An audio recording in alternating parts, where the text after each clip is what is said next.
Kalat na nga po ngayon sa Japan, mga bossing ang nilabas ng Japanese promoter na si Kameda, kung saan nakaplanong pagsasama-samahin ni Kameda sa iisang card ang kanyang mga alagang tinaguriang bad boy, na sila former 2-Division World Champion Luis Pantera Neri, former 3-Division World Champion John Riel Cuadro Alas Casimero kasama rin dyan, ang isa pa nating pambato, current OPBF Bantamweight Champion na si Kenneth Lover at iba pang mga alagang boksinggero nitong si Kameda. So isang napakagandang balita nga po yan mga bossing. Samantala may napakalupet naman na real talk sa latest post ng Cuadro Alas It's My Boy page.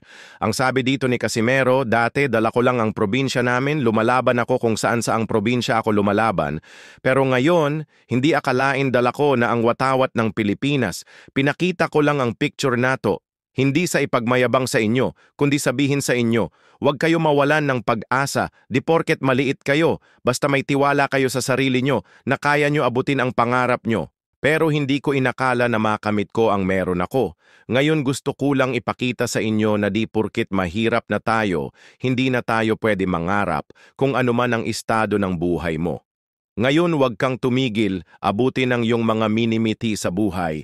Ang pinupunto nga po dyan ni Casimero mga bossing, hindi hadlang ang hirap ng buhay para tumigil sa laban. Mapapansin po natin ang dami nating mga boksingyero, pero iilan lang ang mga nakakarating sa World Championship.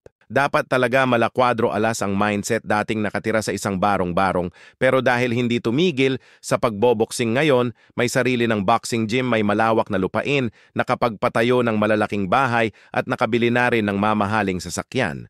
Bukod dyan, nagkaroon pa si Casimero ng mga sponsor. Hindi na natin sinali ang pagiging vlogger ni Casimero.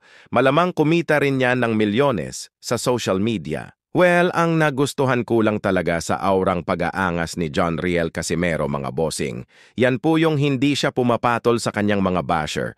Lalo na sa comment section, hindi yan pinapansin ni Casimero kahit anumang panglalait o pang-iinsulto, lahat po yan balewala lang sa kanya.